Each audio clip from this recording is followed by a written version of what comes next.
ในยามที่ท้อแท้ขอเพียงแค่คนหนึ่งจะคิดถึงและคอยห่วงใย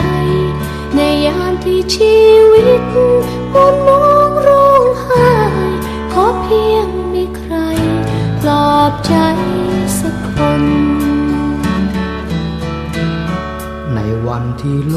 กร้างความหวังให้ว่ามันขาดมันหายใครจะช่วยเติมเพิ่มพลังใจ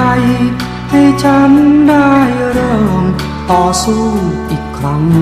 บนหนทางไกล